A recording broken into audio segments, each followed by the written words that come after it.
Capítulo 46. El peso de la torre. Afronto este proyecto con una mezcla a partes iguales de turbación y esperanza, y no sé cuál de los dos debería imponerse. Del ritmo de la guerra, página 1.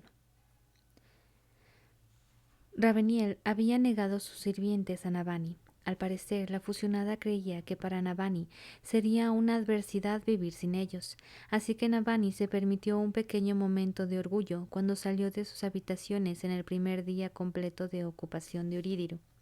Llevaba el pelo lavado y trenzado, su sencilla jaba planchada y pulcra, el maquillaje bien hecho.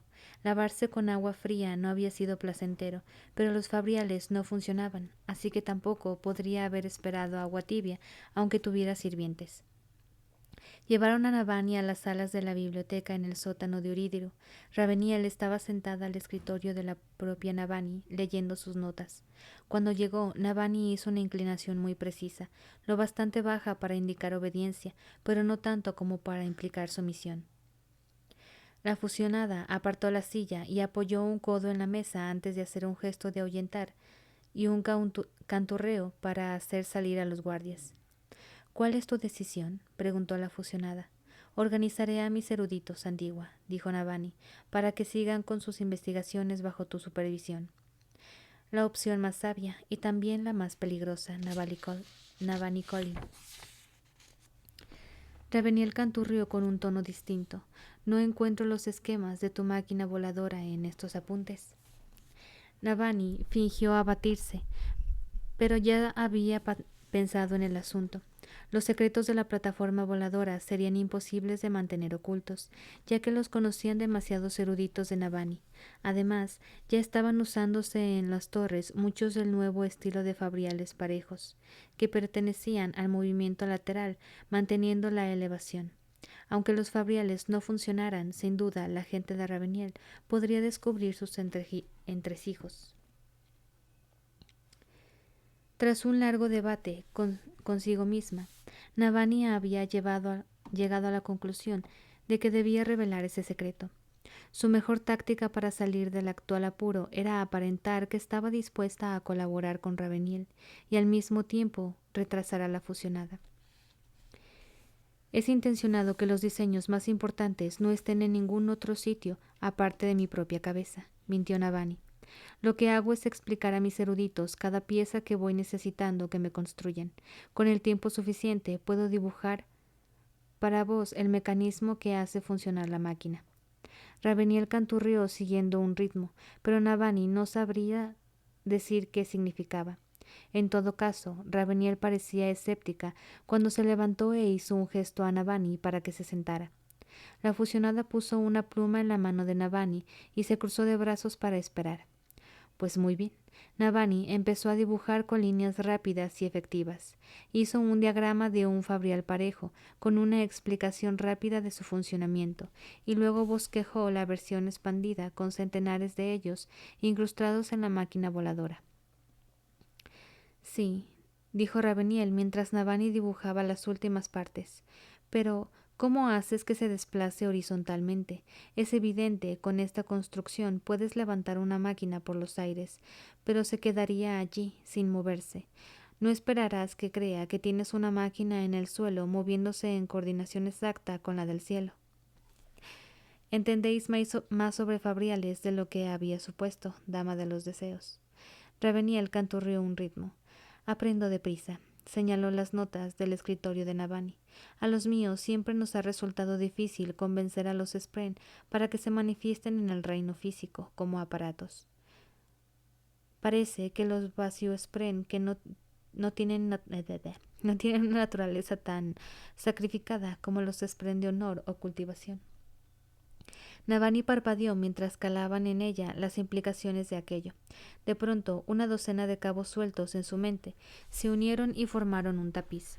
Una explicación. Era por eso, porque los fabriales de la torre, las bombas, los mecanismos de ascenso, no tenían gemas con spren cautivos, tormentas. Ahí tenía la respuesta a los dispositivos moldeadores de almas. Estallaron a sombra spren a su alrededor con un anillo de humo azul. Los moldeadores de almas no contenían spren porque eran spren, manifestándose en el reino físico como las hojas esquirladas. Los spren adoptaban forma física como metal. Habían convencido de algún modo a antiguos spren para manifestarse como moldeadores de almas en vez de hojas esquirladas. Veo que no lo sabías, dijo Raveniel, acercando una silla para sentarse ella también. Incluso después de hacerlo, seguía siendo 30 centímetros más alta que Navani. Era una visión rarísima, una figura con armadura de caparazón, como preparada para la guerra, repasando notas. Es curioso que hayáis hecho unos avances con los que jamás soñamos en épocas pasadas, y aun así hayáis olvidado el método cuando más simple que empleaban vuestros antepasados. No teníamos acceso a spren dispuestos a hablar con nosotros, explicó Navani. Por las llaves doradas de... Yo no puedo creer que no lo viéramos. Las implicaciones. ¿Movimiento horizontal? Preguntó Raveniel. Casi aturdida del todo, Navani esbozó la respuesta. Hemos aprendido a aislar planos para los fabriales parejos, explicó. Hay que emplear una construcción de alambres de aluminio, dispuestos de maneras que toquen la gema. Eso mantiene la posición vertical, pero permite que la gema se desplace en horizontal. Fascinante, dijo Raveniel. El Ralcalest, lo que llamáis aluminio en vuestro idioma, interfiere con la conexión. Es bastante ingenioso.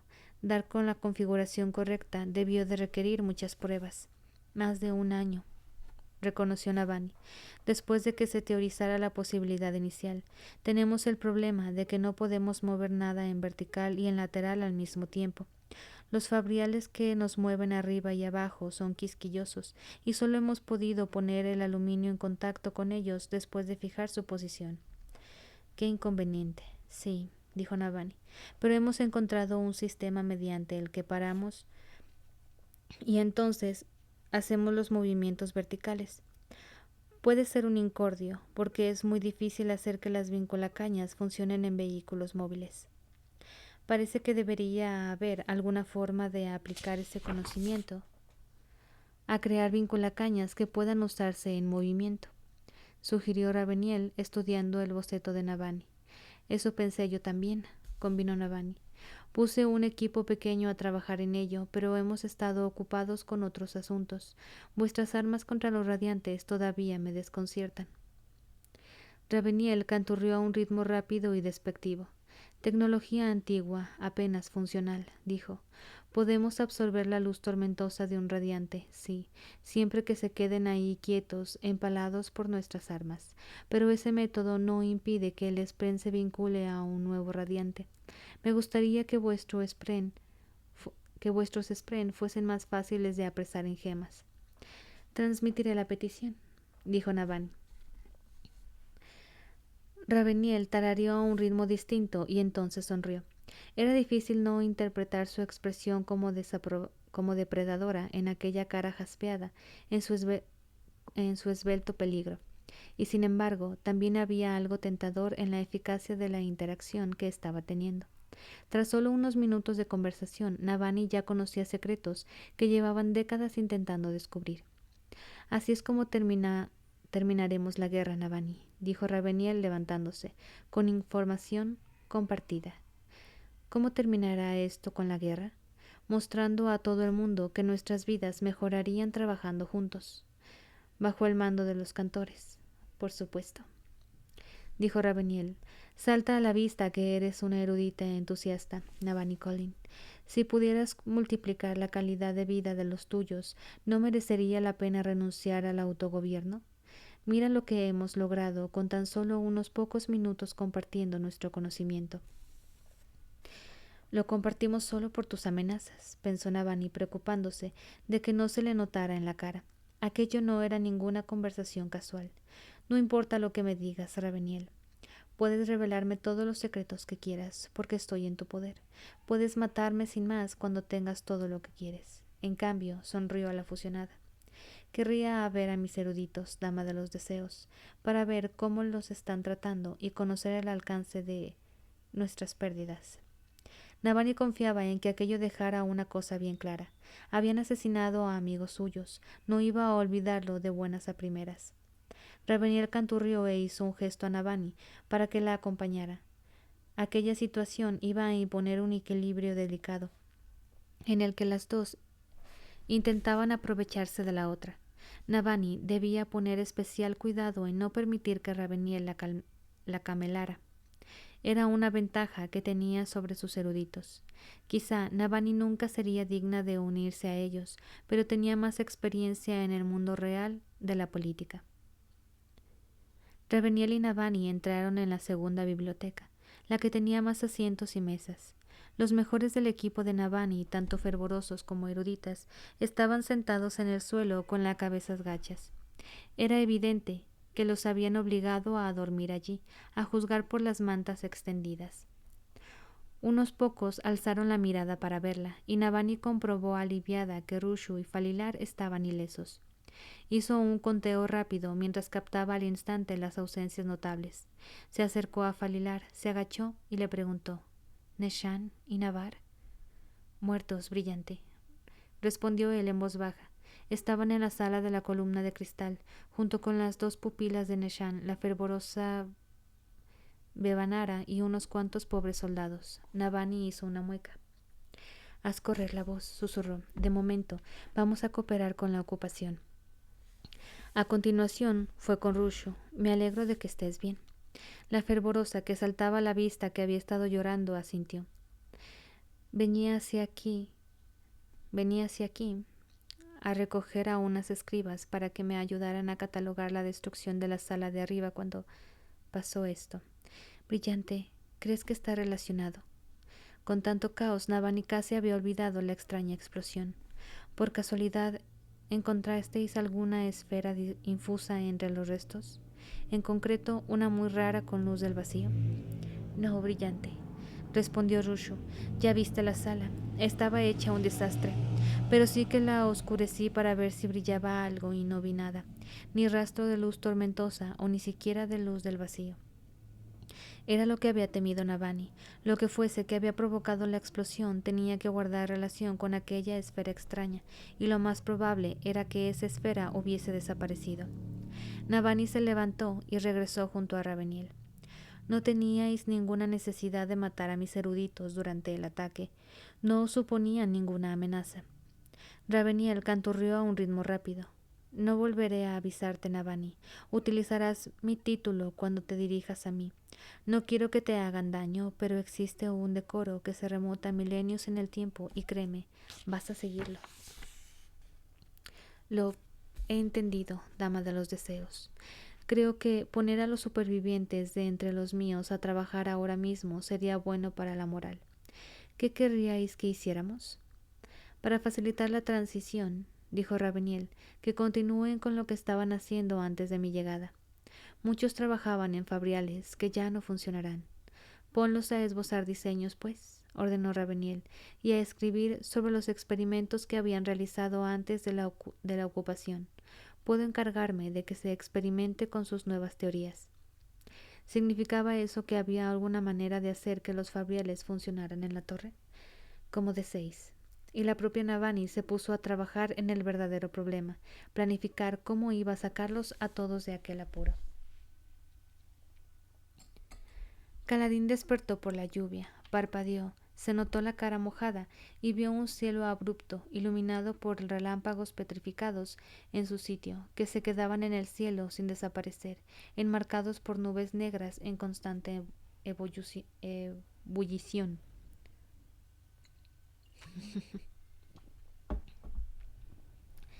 Contempló la extraña vista un momento, y rodó para ponerse de lado, medio hundido en un charco de agua helada. ¿Estaba en Piedralar, en los campamentos de guerra, en ninguno de los dos lugares?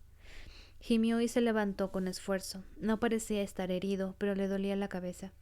Estaba desarmado, se sentía desnudo sin una lanza. A su alrededor la lluvia caía a ráfagas, a cántaros, y Kaladin juraría que podía distinguir unas siluetas entre el agua, como si la lluvia cobrara formas momentáneas al caer. El terreno era oscuro y evocaba unos riscos lejanos. Echó a andar entre el diluvio, sorprendido de no ver a ningún espren por los alrededores, ni siquiera lluvia espren. Le pareció ver luz en la cima de una colina, así que empezó a subir la ladera, con cuidado de no resbalar en la piedra mojada. Una parte de él se preguntaba cómo era que podía ver. Los zigzagueantes relámpagos quietos en el cielo no iluminaban mucho. No había estado antes en un lugar como aquel, con luz omnipresente pero en cielo negro. Dejó de andar y miró hacia arriba, con la lluvia surcándole la cara. Aquello estaba todo mal. No era real, ¿verdad? Movimiento. Kaladin se volvió, una figura bajita acercándose mucho a él desde arriba de la colina, asomado en la oscuridad. Parecía compuesta solo de arremolinada neblina gris, sin rasgos, aunque empuñaba una lanza. Kaladin atrapó el arma con un giro rápido de la mano, la retorció y empujó en la clásica maniobra de desarme. Un ataque fantasmal no era muy hábil, y Kaladin le arrebató el arma con facilidad. El instinto se apoderó de él, giró la lanza y la clavó en el cuello de la figura. Mientras caía al suelo, aparecieron otros dos como de la nada, ambas armadas con lanzas también. Kaladin bloqueó un golpe y apartó el ataque con un empujón, calculando antes de rodar y derribar el segundo con un barrido a los pies. Apuñaló a esa figura con una estocada rápida al cuello y luego clavó la lanza en el abdomen de la primera mientras se levantaba. La sangre corrió por él hasta de la lanza y manchó los dedos de Kaladin. Arrancó el arma mientras la nebulosa figura caía al suelo. Sentaba bien llevar una lanza, poder luchar sin preocupaciones, sin nada que pesara en él salvo el agua de lluvia en su uniforme. Luchar solía ser simple antes de... La turbulenta niebla se evaporó de las siluetas caídas y Kaladin encontró a 3 jóvenes mensajeros con el uniforme de Amaram, muertos con su lanza. 3 cadáveres, entre ellos el de su hermano. No, chilló Kaladin, destrozado y lleno de odio.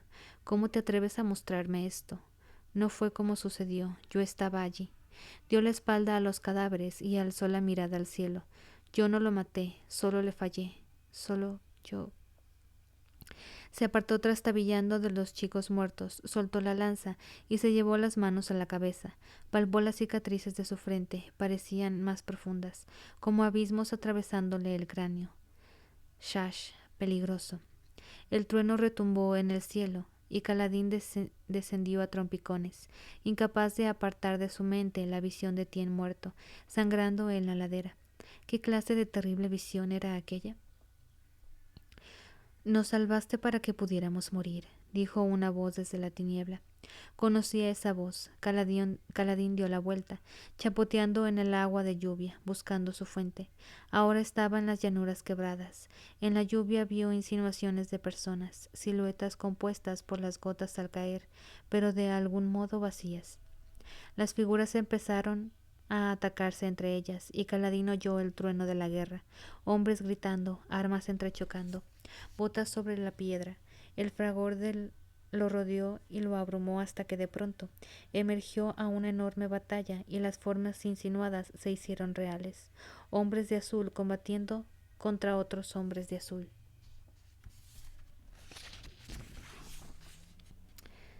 Dejad de luchar, les gritó Kaladin.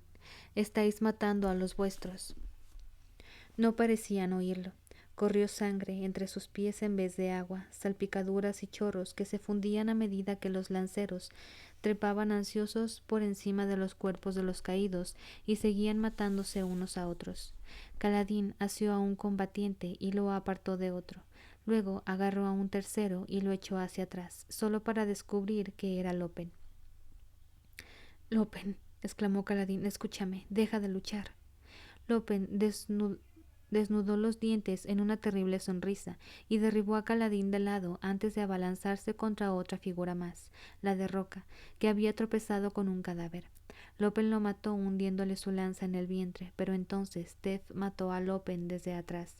Visin apuñaló a Teft y Kaladin no vio quién lo mataba a él. Estaba demasiado horrorizado. Sixil empezó a derrumbarse cerca con un agujero en el costado y Kaladin lo sostuvo. ¿Por qué? preguntó Sixil mientras le caía un chorro de sangre de entre los labios. ¿Por qué no nos dejaste morir?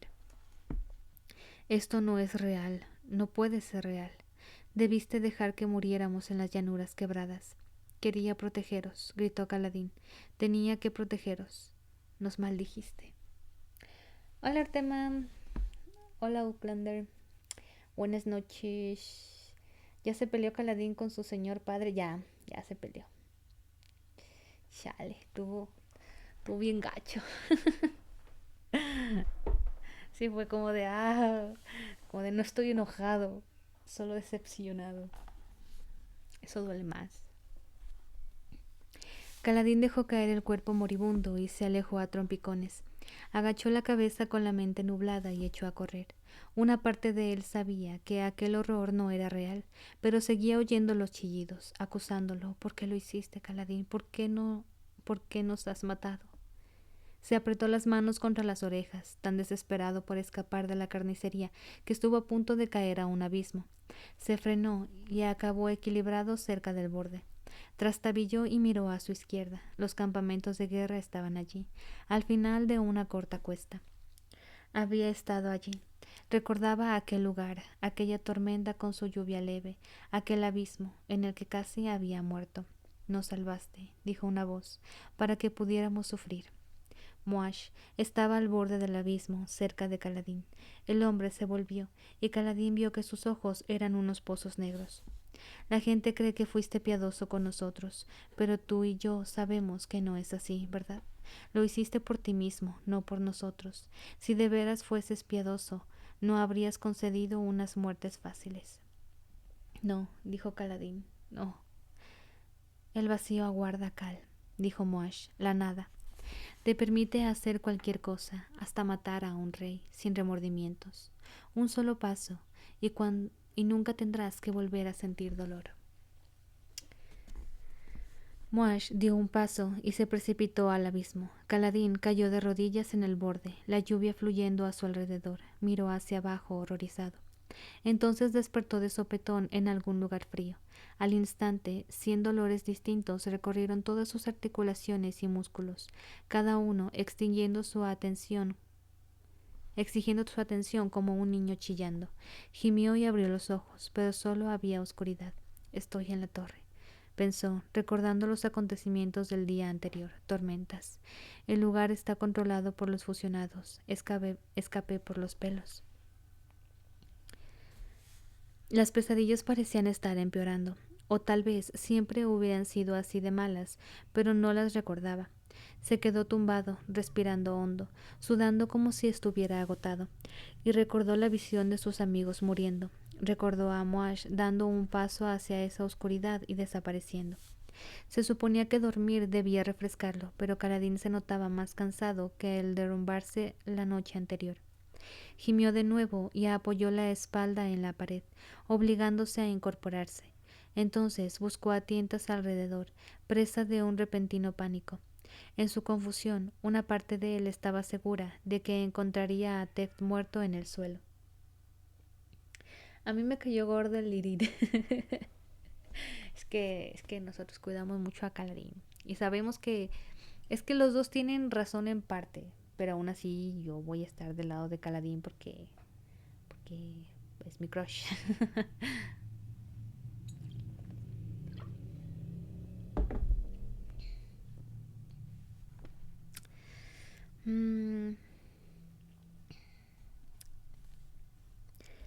Soltó un suspiro aliviado cuando localizó a su amigo tendido cerca de él, todavía respirando.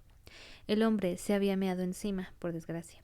Tardaría poco en deshidratarse si Caladín no lo evitaba, y era muy posible que llegaran los Putrisprén si no lo limpiaba y lo colocaba en buena posición con una vacinilla. Tormentas. El peso de lo que Caladín había hecho pendía sobre él, casi tan opresivo como el peso de la torre. Estaba solo, tendido en la oscuridad, sin luz tormentosa ni nada que beber, no digamos ya armas como era debido, y tenía que cuidar no solo de sí mismo, sino también de un hombre en coma. ¿Cómo se le había ocurrido hacer algo así? No creía que la pesadilla fuera real, pero tampoco podía desterrar del todo sus ecos. ¿Por qué? ¿Por qué no había podido dejarlo estar? ¿Por qué seguía luchando? ¿De verdad era por ellos? ¿O era porque Kaladin era egoísta? ¿Porque él no podía renunciar y reconocer la derrota? Sil llamó en la penumbra. Cuando no obtuvo respuesta, insistió con voz temblorosa. Sil, ¿dónde estás? Silencio. Palpó el recinto en el que se hallaba y cayó en la cuenta.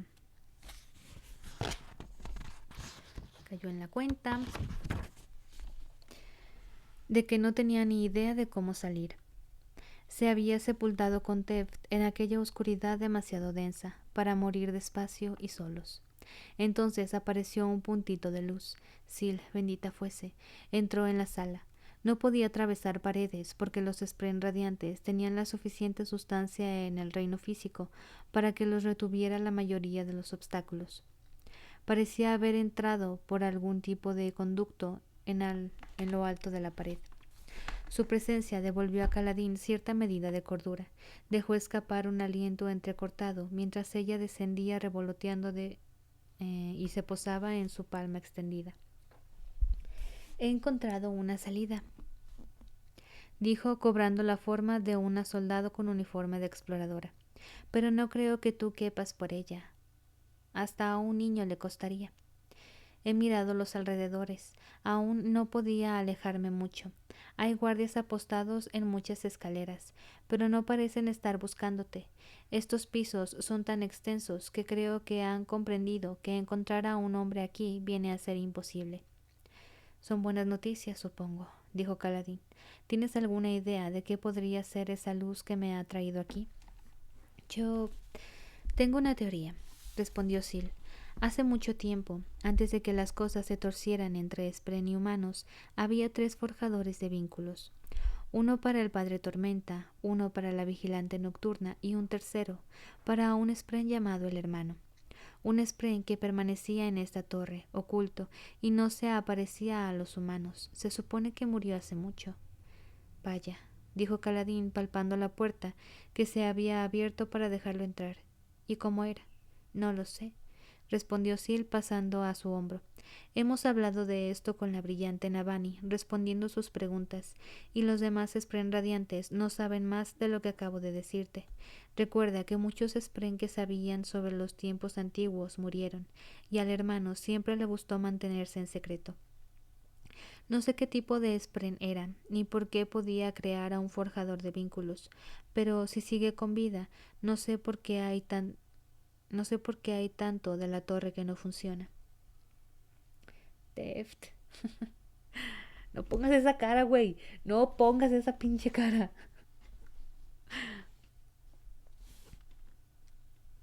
Es que, güey. Es que ya no sé si es spoiler o no, o simplemente te duele verlo así en coma, o va a pasar algo que va a doler. Pones tu pinche cara llorando. No hagas eso, Tema, no hagas eso. Bueno, esta puerta funcionó, dijo Kaladin, que acababa de encontrar la gema de la pared. La gema estaba oscura, pero destacaba mucho más en ese lado. Desde el otro, había sido muy fácil pasarla por alto. ¿Cuántas otras salas tenían gemas como aquella incrustadas en las paredes, ocultando puertas secretas? Tocó la gema. Aunque a Kaladin ya no le quedaba luz tormentosa, apareció una luz muy al fondo de la gema, una luz blanca que titilaba como una estrella. Se expandió en un pequeño estallido de luz tormentosa y la puerta se abrió de nuevo, por el centro en silencio. Kaladin soltó un largo suspiro y notó que se evaporaba parte de su pánico. No moriría en la oscuridad. Cuando la gema estaba cargada, se comportaba como cualquier otro fabrial, funcionando mientras aún tuviera luz tormentosa. Miró a Sil. ¿Crees que podrás orientarte para volver aquí si dejamos a Teft y exploramos un poco? Deberías ser capaz de memorizar el camino. Estupendo, dijo Kaladin, porque necesitamos provisiones. No podía permitirse pensar a largo plazo todavía aquellas cuestiones tan intimidantes. ¿Qué iba a hacer respecto a la torre, las docenas de radiantes en poder del enemigo y su familia? Tendría que esperar.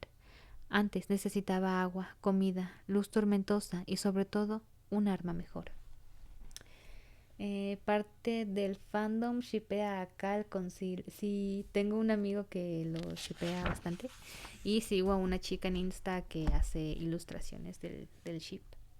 Está muy bonita las ilustraciones, pero es que yo no veo a Caladín con Sil.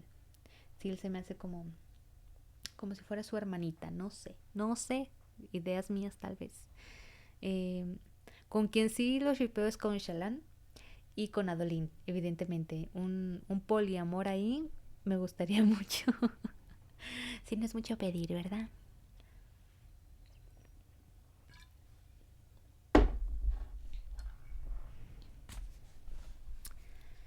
Mm, Capítulo 47. Una jaula forjada de espíritus. Afronto este proyecto con inspiración renovada. Las respuestas son todo lo que debería importar. De El ritmo de la guerra, subtexto de la página 1.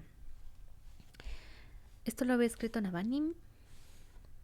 Me pregunto yo.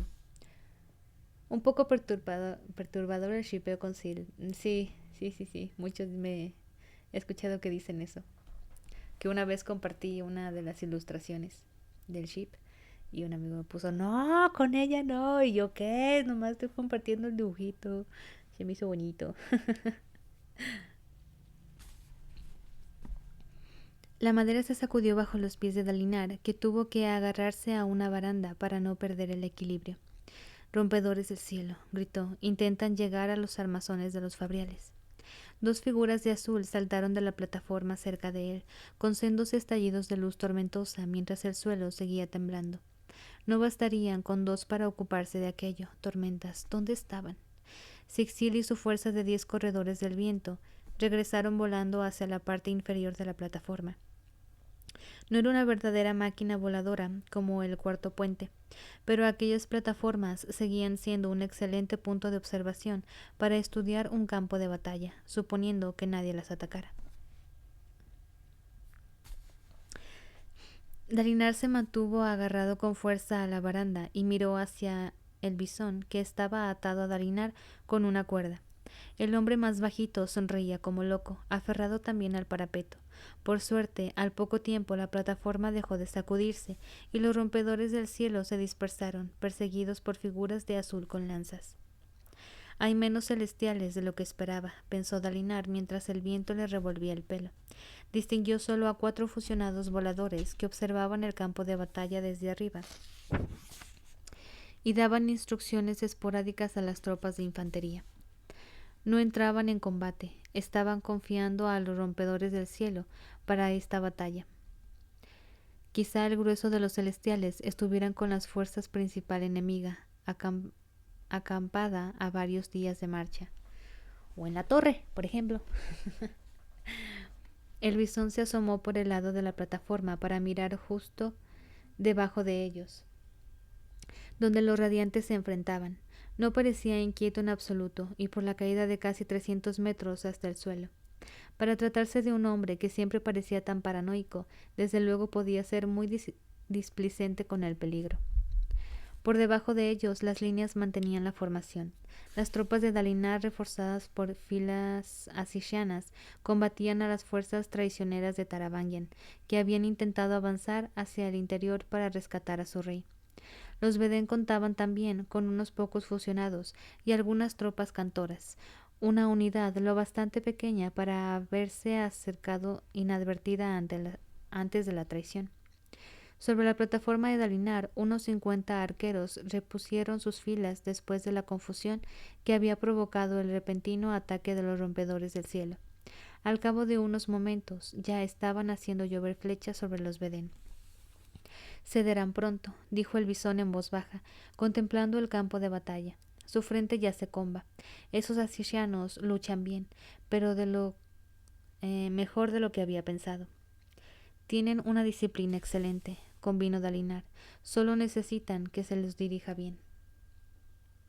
Un soldado asishiano, cualquiera, no era rival para un alesi, pero después de haber presenciado su disciplina durante el último año, Dalinar agradecía no haber tenido que enfrentarse nunca a su infantería en batalla. Los enormes cuadrados de picas ascianas eran menos móviles que su equivalente Alessi, pero tenían una coordinación impecable. Eran una adición estupenda al sistema Alessi, que tenía mucha más flexibilidad y toda una variedad de tropas especializadas. Utilizando los bloques Alessi como cuñas y valiéndose de tácticas Alessi, también habían podido resistir contra el enemigo a pesar de sus ventajas naturales, como la armadura de caparazón o su complexión más fuerte. ¿Y los traidores Vedén? Bueno, el bisón estaba en lo cierto. La línea enemiga empezaba a combarse y partirse. No tenían caballería, y el bisón dio una orden en voz baja a uno de los escribas para que la enviara. Dalinar supuso, con razón, que había ordenado a su propia caballería ligera hostigar el flanco izquierdo. Los jinetes acribillaron de flechas la retaguardia Vedén, distrayéndola para tensar aún más las líneas que flanqueaban. Debo reconocer que esta es una muy buena manera de supervisar una batalla, dijo el bisón a Dalinar mientras miraban entre el chasquido de las cuerdas de arco que llegaba de atrás. Y tú preocupándote de que no hubiera escapatoria. En realidad, repuso el bisón, mirando de nuevo hacia el suelo, lo que me preocupaba era que todas las rutas de huida estuvieran interrumpidas por una desafortunada colisión contra el suelo. Aún no comprendo qué sentido tiene ponernos a los dos aquí arriba. Parece que deberíamos estar en plataformas distintas, para que, si uno cae, el otro pueda seguir comandando nuestras fuerzas. Confundes mi propósito aquí, Dieno, dijo Dalinar, tirando de la cuerda que los unía. Mi función en esta batalla no es ponerme al mando si te matan, es sacarte antes de que te maten. Una de las barcas de huida de Yasná los esperaba al otro lado, en Shadesmar. En caso de emergencia, Dalinar podía transportarse él mismo y al bisón a través de la perpendicularidad. Caerían desde una cierta altura, pero ni por asomo tanta como en aquel lado, a una barca acolchada con mandras ya enjaizados. Hola, Alice, si vienes por más spoiler, no tienes llenadera, mujer, me cae. ¿Cómo va el dibujo, por cierto? Al bisón, como era de esperar, no le gustaba aquella ruta de escape. No podía controlarla, en realidad. Dalinar tampoco estaba del todo cómodo con ella, dado que aún no confiaba del todo en sus poderes. Su dominio sobre ellos era tenue. Y te estoy dando unos spoilers buenos, porque aquí están pasando cosas densas. Abrió la perpendicularidad al ver que los corredores del viento se aproximaban en busca de más luz tormentosa. Consiguió abrir solo una rendija para renovar a quienes estuvieran cerca, pero que no pudieran aprovecharla los rompedores del cielo.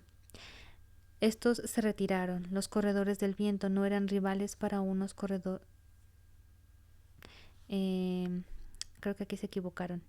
Creo que eran los rompedores del cielo, no eran rivales para unos corredores del viento constantemente renovados, de modo que solían desplegarlos solo en campo de batalla donde Dalinar no estuviera presente. Ando viendo qué cabello le pongo a Caladín. Un hombre precioso.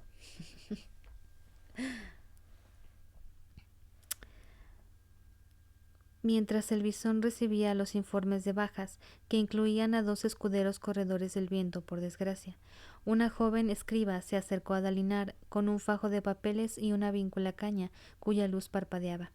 Mensaje de Eurídiru, brillante señor, dijo la mujer.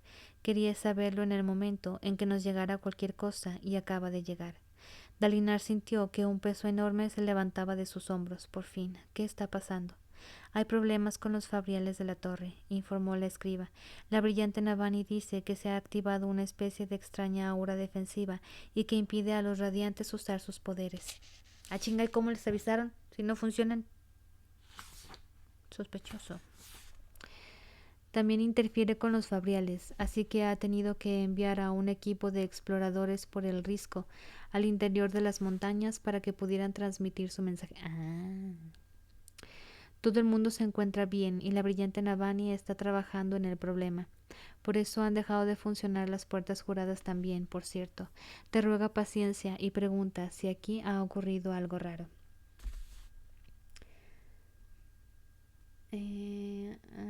Chinga, ¿cómo que radiantes? Pues es que tú vas en el primero también.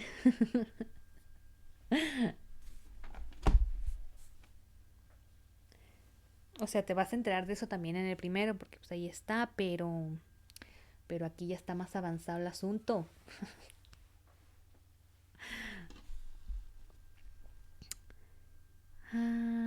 Cuéntale la traición de Tara.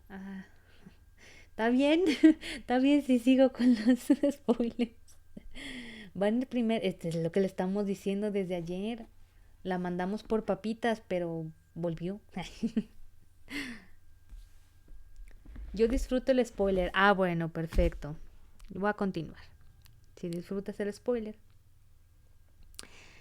Cuéntale la traición de Taravangian, dijo Dalinar, pero informa de que estoy a salvo, como también nuestra familia. Estamos combatiendo a los traidores y deberíamos alzarnos pronto con la victoria. La joven asintió y se fue a enviar el mensaje. El bisón se acercó a Dalinar. O bien había escuchado la conversación o bien había recibido un informe similar. Intentan confundirnos y distraernos durante la traición, dijo, acumulando ataques en varios frentes. Otra treta para anular las puertas juradas, asintió Dalinar. Ese aparato que usaron contra el alto mariscal Caladín debía de ser una especie de prueba. Han desactivado Urídiru por un tiempo para aislarnos. El bisón se asomó de nuevo y escrutó los ejércitos desplegados abajo. Hay algo en esto que huele mal, Espina Negra. Si era solo una jugada para aislar el combate en Asir y Emul, han cometido un error estratégico. Sus fuerzas en esta parte del territorio están expuestas y llevamos las de ganar. No invertirían tanto esfuerzo en bloquearnos de las puertas juradas, a menos que de verdad estuvieran cortando nuestra ruta de huida. Están cortando su ruta de regreso para que ayuden a los de la torre. Pendejos. Cosa que no hace porque no vamos a necesitarla. ¿Crees que intentan distraernos de otra cosa? Sí. El bisón asintió despacio. Por debajo, la caballería hizo otra pasada. El frente de los traidores se hundió más. Pondré a los demás en alerta, dijo Dalinar, y enviaré exploradores a investigar Urídiru. Opino igual que tú. Hay algo que no encaja. ¿En serio?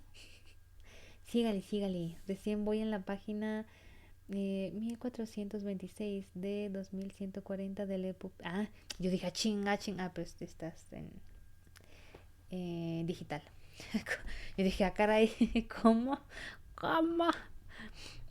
No, pues vas a la mitad. Entonces, ¿qué me quedé?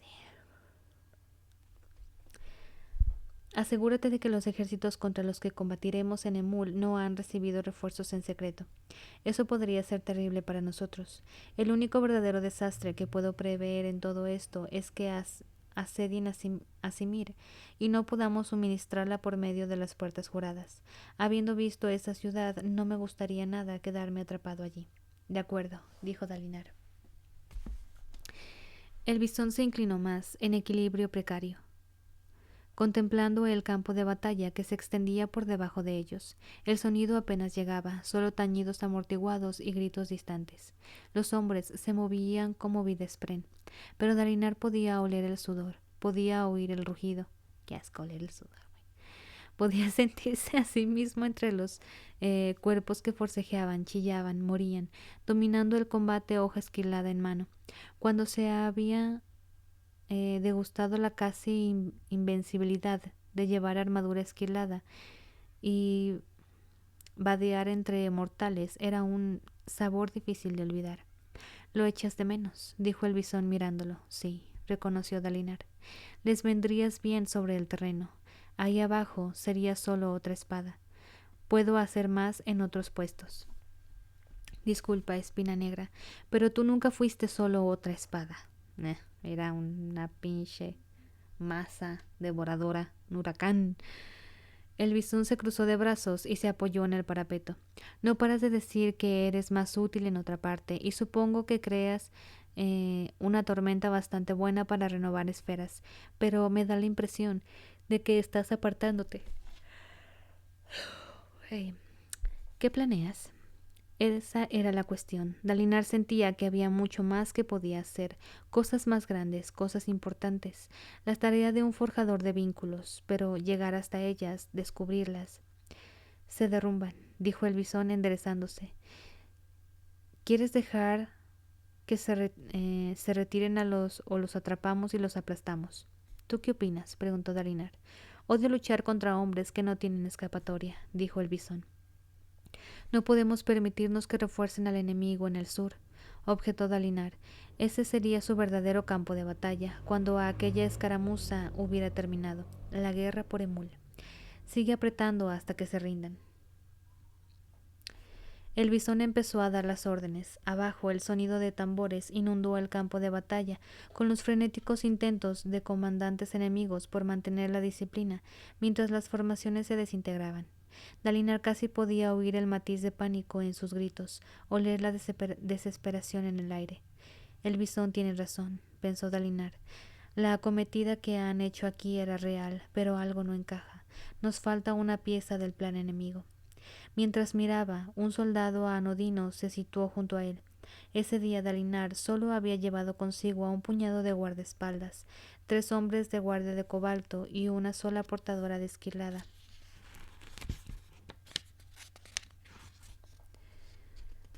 Cuerda. Ay. La mujer come cuernos que se había propuesto unirse a su guardia por motivos que Dalinar no acababa de comprender. Y también tenía un arma oculta, el hombre que acababa de ponerse a su lado, tan corriente en su uniforme alesi, con una espada envainada en la mano, que, eso sí, era más larga que la reglamentaria. Seth, el asesino de blanco, llevaba un rostro falso. No habló, aunque el complejo tejido de luz que le habían aplicado también disfrazaría su voz. Se limitó a mirar con los ojos entornados. ¿Qué vería en aquel campo de batalla? ¿Qué le había llamado la atención? De pronto, Seth agarró a Dalinar por el pecho del uniforme y tiró de él a un lado. Dalinar apenas tuvo tiempo de gritar sorprendido cuando una figura resplandeciente se elevó junto a la plataforma de arqueros, irradiando luz tormentosa y empuñando una hoja esquilada plateada. Seth se interpuso entre Dalinar y el rompedor del cielo, llevando la mano a su espada.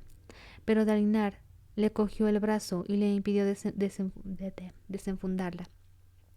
Cuando esa arma se mostraba, sucedían cosas peligrosas. Querría asegurarse del todo de que era necesaria antes de liberarla. La figura que flotaba era conocida para Dalinar, piel marrón oscura, con una marca de nacimiento en la mejilla. Era Nalan, llamado Neil, heraldo y líder de los rompedores del cielo.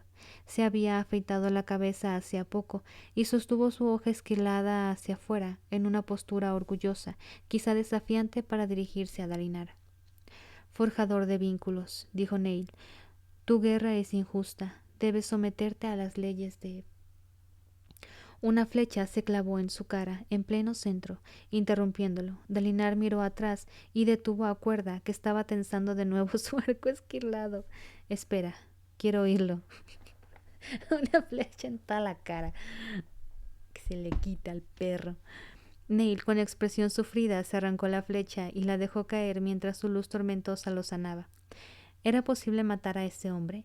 Ash decía que el enemigo se las había ingeniado para matar a Jezrien, pero antes de eso, cuando los heraldos morían, sus almas regresaban a condenación para esperar su tortura. Neil no retomó su diatriba, ascendió hasta la buhardilla de la plataforma y se dejó caer a los tablones del suelo. Arrojó su hoja esquilada hacia un lado y permitió que se desvaneciera como niebla en el aire. ¿Cómo puedes ser un forjador de vínculos?, preguntó Neil a Dalinar. No deberías existir, Espina Negra. Tu causa no es recta. Deberían serte negadas las verdaderas potencias de honor. Quizá eso indique que eres tú quien se equivoca, Nalan, replicó Dalinar. Quizá nuestra causa sí que es recta. No, dijo Neil. Otros radiantes pueden mentirse a sí mismos y a sus Spren. Los así llamados honores Spren demuestran que la moralidad está moldeada para sus percepciones, pero tú deberías ser distinto. Honor no debería permitir este vínculo. Honor está muerto, dijo Dalinar, y aún así Honor debería impedir esto. Pero está muerto, perro, Impedirte a ti. Miró a Dalinar de arriba abajo. No portas hoja esquilada. Eso está bien. Se abalanzó hacia adelante, intentando asir a Dalinar. Seth cayó sobre él al instante, pero no desenfundó su extraña hoja esquilada. Neil se movió con la elegancia de un águila aérea, atrapó a Seth y lo estrelló contra la superficie de la plataforma de madera. El heraldo apartó la espada envainada de Seth de un manotazo y le dio un puñetazo en el interior del codo que le hizo soltar el arma. Neil atrapó en el aire como si nada, la flecha que había disparado el arco esquilado de cuerda a escasos palmos de distancia, una proeza inhumana. Dalinar apretó las manos juntas y se extendió más allá de la realidad en busca de la perpendicularidad. Neil saltó por encima de Seth hacia Dalinar, mientras los demás ocupantes de la plataforma gritaban, intentando reaccionar al ataque. No, dijo el padre Tormenta a Dalinar, tócalo. Pañosos. Dalinar vaciló, con el poder de la perpendicularidad ya en la punta de los dedos, pero entonces se extendió el brazo y apretó la mano contra el pecho de Neil mientras el heraldo intentaba asirlo a él. Fogonazo.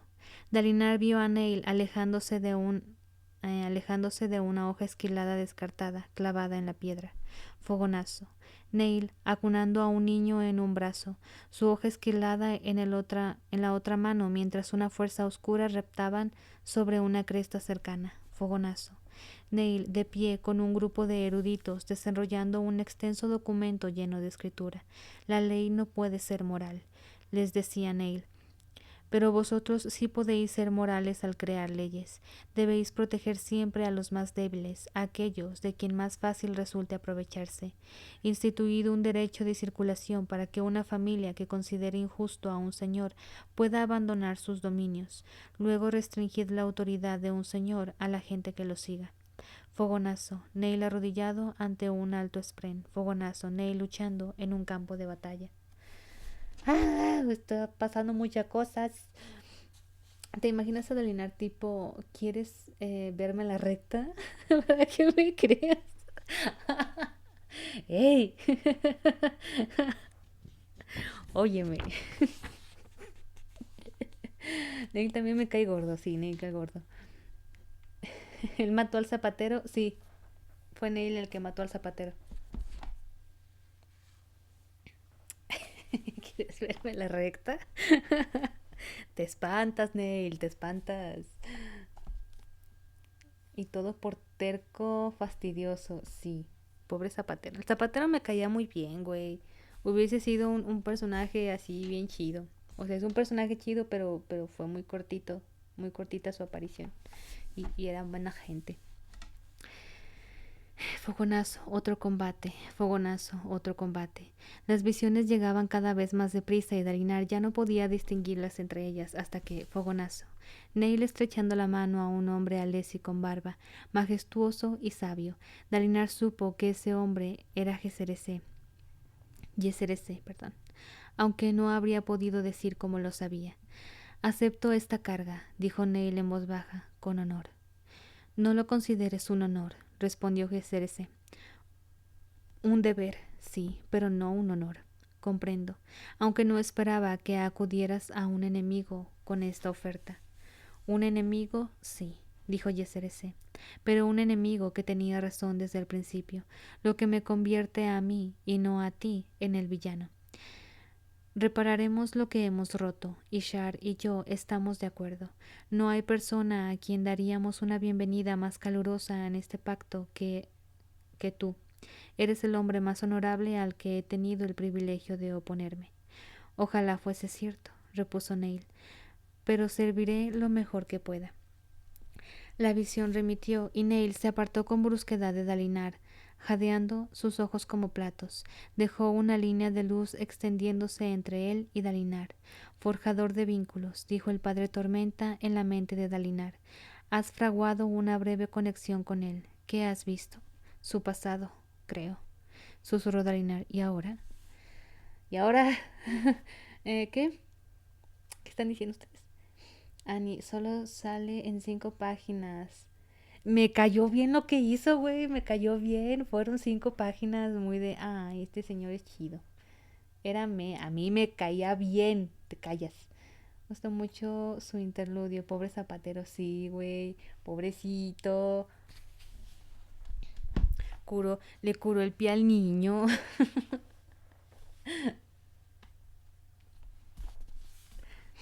Mm, Neil se rascó la cabeza y Dalinar vio una figura esquelética superpuesta a él. Era como el eco de luz que seguía a Seth, pero desgastado, tenue. Dalinar pasó entre sus sorprendidos guardaespaldas y reparando en las 8 líneas de luz que emanaban de Neil y se perdían en la distancia.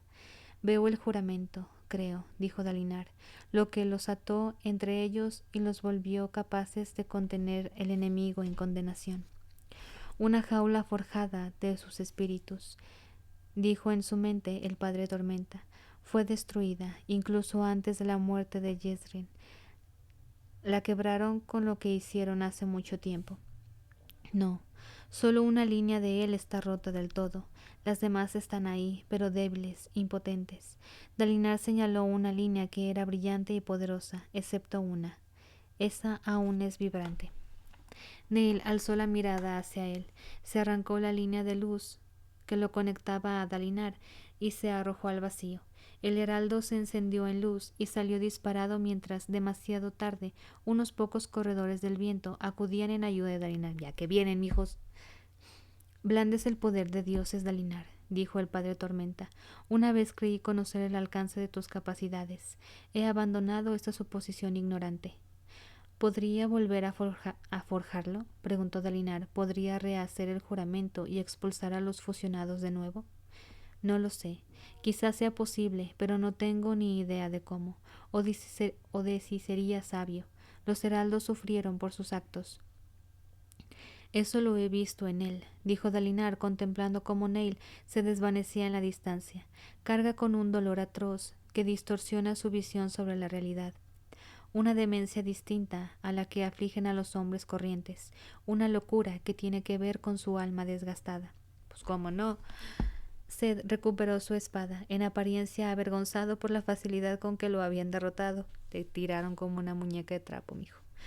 Dalinar no se lo reprochaba, ni tampoco a los demás que insistieran en que el bisón y él se retirasen del campo de batalla, dado que las tropas de Taravangian estaban en plena desbandada. Dalinar permitió que los corredores del viento se lo llevaran. Pasó todo el vuelo perdido en sus pensamientos.